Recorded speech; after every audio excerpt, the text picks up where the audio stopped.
Bonjour à tous. Vous vous souvenez que la dernière fois, nous nous sommes arrêtés aux années 60 et à la création de ce que l'on a appelé le groupe de Casablanca. C'est une étape importante dans l'histoire de l'art contemporain marocain. Dans cette deuxième capsule, je vais vous parler du contexte des années 60, de la naissance du groupe de Casablanca et de sa vision, du rapprochement entre le groupe de Casablanca et les poètes de la revue culturelle Souffle, et à partir de 1970, de la dispersion du groupe de Casablanca. Revenons en arrière. Nous sommes au début des années 60, le Maroc est en pleine effervescence et beaucoup de pays sortent tout juste de la colonisation et aspirent à de grands changements. De nombreux intellectuels, scientifiques et artistes résidant à l'étranger rentrent au Maroc avec l'intention de participer à la construction d'un État national. Ils remettent en cause le savoir instauré durant le protectorat et se posent les mêmes questions autour de notre identité, du type « qui sommes-nous ? Où allons-nous ? Quel projet de culture souhaiterions-nous avoir ? Voulons-nous abandonner nos traditions pour la vie moderne ou concilier les deux ?» Sur le plan artistique, au début des années 60, les missions culturelles des ambassades étrangères continuent à encourager la production des peintures naïves, académiques et orientalistes et ne valorisent pas du tout la nouvelle peinture marocaine moderne qui était essentiellement abstraite avec les travaux de Jilali Gharbaoui, d'Ahmed Sharqawi et bien d'autres encore. C'est dans ce contexte qu'est né le groupe de Casablanca. En 1962, à son retour de Prague, Falid Belkahia est nommé à la tête de l'école des beaux-arts de Casablanca et prend comme enseignants les artistes Mohamed Chib'a et Mohamed Mlihi, tout juste revenus d'une longue formation artistique à l'étranger. À eux trois, ils constituent le noyau dur de ce qui a été désigné comme le groupe de Casablanca, à ne surtout pas confondre avec l'école des beaux-arts de Casablanca. Derrière le groupe de Casablanca, il y a plus que la restructuration de l'école des beaux-arts. Il y a tout un projet de société que nous allons découvrir tout au long de cette vidéo. Ce groupe sera élargi à partir de 1967 à 3 autres artistes qui sont Hamidi, Hafid et Ata'Allah. Le groupe de Casablanca commence par remettre en question la peinture naïve, la peinture académique coloniale et la peinture folklorique. Il s'appuie sur l'enseignement de l'art dispensé au sein de l'école des beaux-arts de Casablanca pour construire une culture nationale.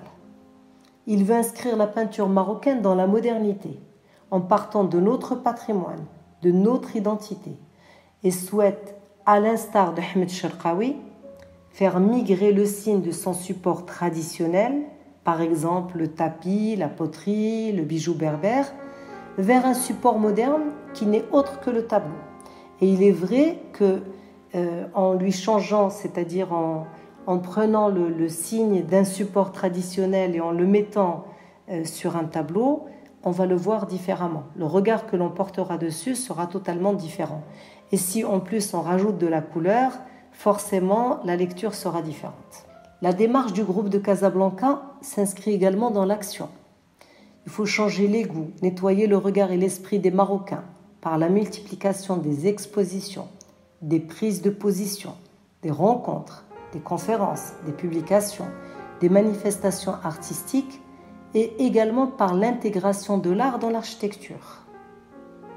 Au fil des ans, l'école des beaux-arts de Casablanca est devenue un vivier des recherches artistiques et ethnographiques. On y enseigne entre autres l'histoire de l'art, le dessin et la peinture. Dans les ateliers de l'école, on a remplacé les plâtres et les objets qui servaient à dessiner les natures mortes par des tapis ruraux de la région du Haus et des photos de bijoux berbères.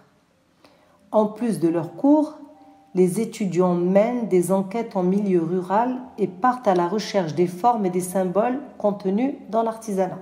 Tony Marini et Berthe Flint enseignent dans cette école et contribuent fortement à cette dynamique. L'école de Casablanca est donc devenue une bulle dans le paysage des arts plastiques. Elle se démarque par ses recherches. Les artistes sont conscients de leur valeur et n'attendent pas d'être contactés par des galeristes dont ils méprisent complètement la vision. Ils expliquent eux-mêmes leur production au grand public. le mécontentement des artistes face au manque de reconnaissance et de structure dans le domaine culturel, peu de galeries, peu de musées, peu d'aide de financement, rend les artistes sensibles au projet de la revue Souffle créée en 1966 par l'écrivain et le poète Abdeltif Labi. Souffle prône les mêmes valeurs que celles du groupe de Casablanca, à savoir le retour à nous-mêmes, à notre culture, à notre identité, à notre artisanat, ainsi que la valorisation de notre patrimoine millénaire et son inscription dans la modernité.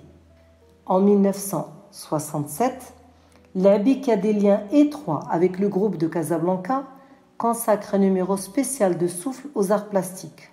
Ce lien sera rompu, hélas, en 1969 avec le retrait du groupe de Casablanca de Souffle, pour qui cette publication est devenue très politisée et s'est éloignée de sa mission première. Le groupe de Casablanca se renforce à partir de 1967 avec l'arrivée des nouveaux enseignants comme Hamidi, Hafid et Atallah, qui participent en 1969 à Marrakech à l'exposition Manifeste sur la plage Jam' el-Fna aux côtés de Belkahia, de Mlihi et de Shba. Tous les 6 signent le manifeste dans lequel ils expliquent leur désir de sortir l'art des galeries et des salons afin de toucher un très grand nombre de personnes. Ils œuvrent pour la démocratisation de l'art et de la culture et évidemment le renforcement de notre identité. En sortant l'art dans la rue, le groupe de Casablanca se positionne politiquement.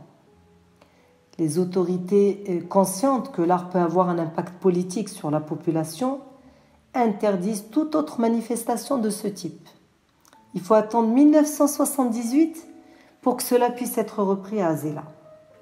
En 1969, Sheb'a quitte l'école des beaux-arts de Casablanca, suivi ensuite par Mlihi, Atallah, et quelque temps après par Belkahia.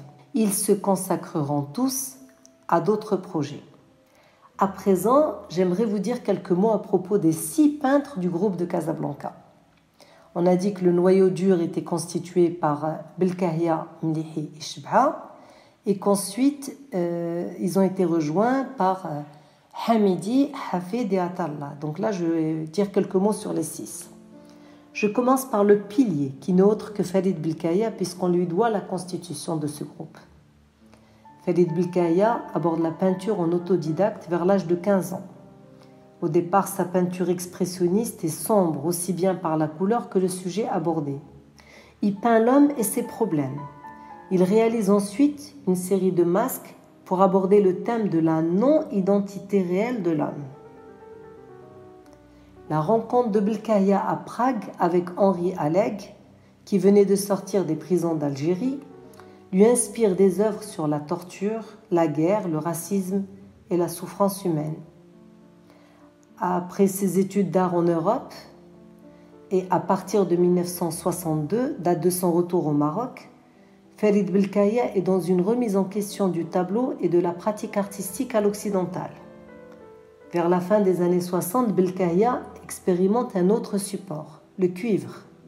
Et une fois qu'il a fait le tour de ce métal noble, coriace, rugueux et dur, il l'abandonne pour le remplacer par la peau, matériau à la fois traditionnel et populaire, qui représentait pour lui un véritable ancrage. Belkahia préparait la peau lui-même et utilisait des colorants naturels et traditionnels tels que le henné, le smark et le safran.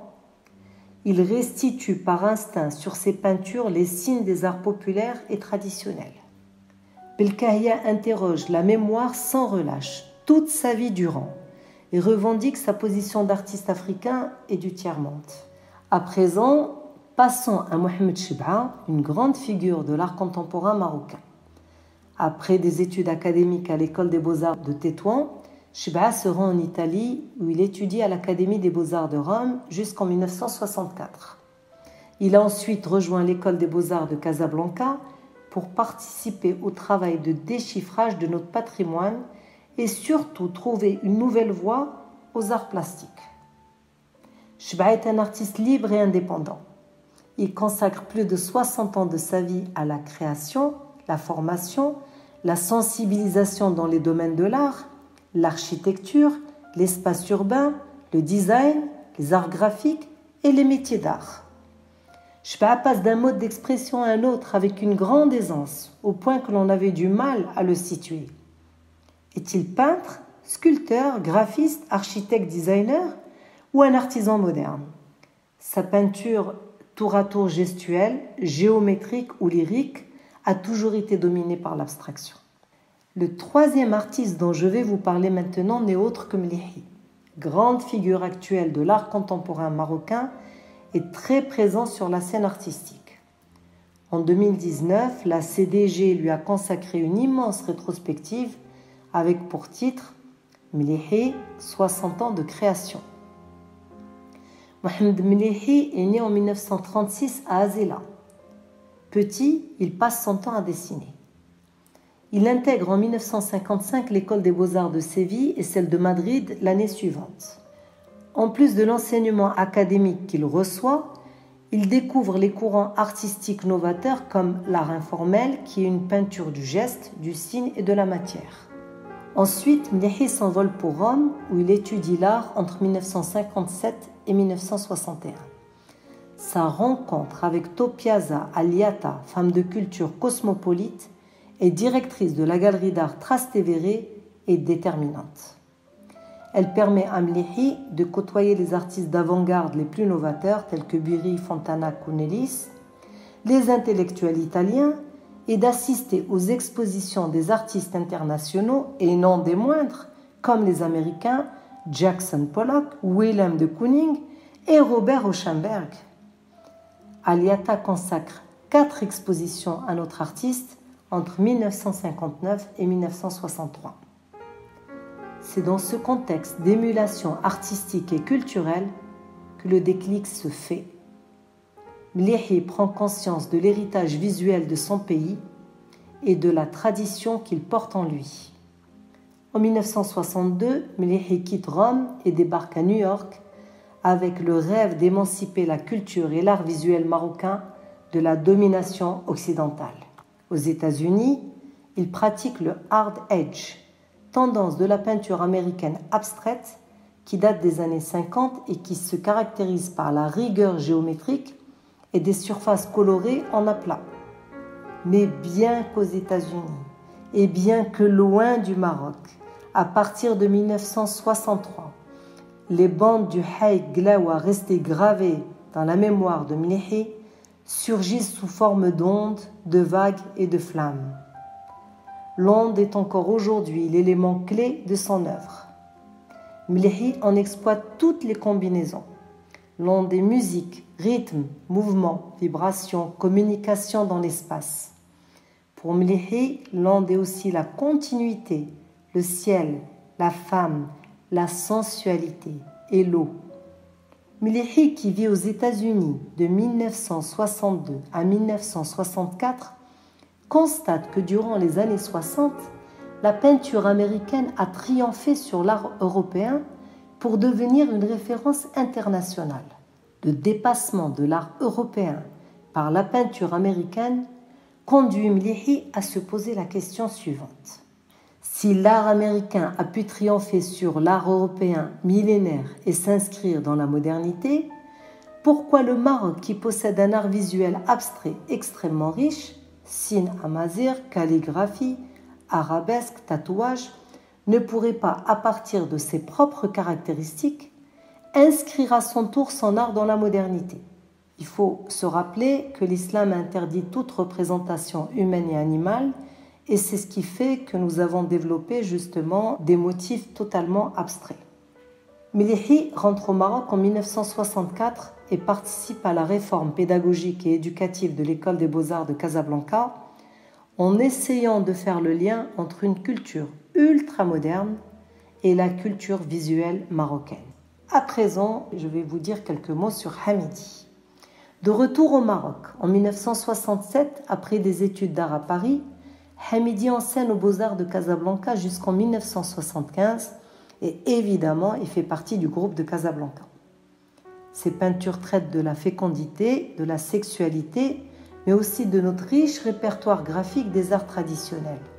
Contrairement à ses contemporains, Hamidi n'abandonnera jamais la figuration et restera toujours hanté par le mariage des couleurs. Le pilier de l'école des beaux-arts de Casablanca, Hafid. Je dis pilier parce qu'il a intégré l'école des beaux-arts en 68 et a quitté l'école à la retraite.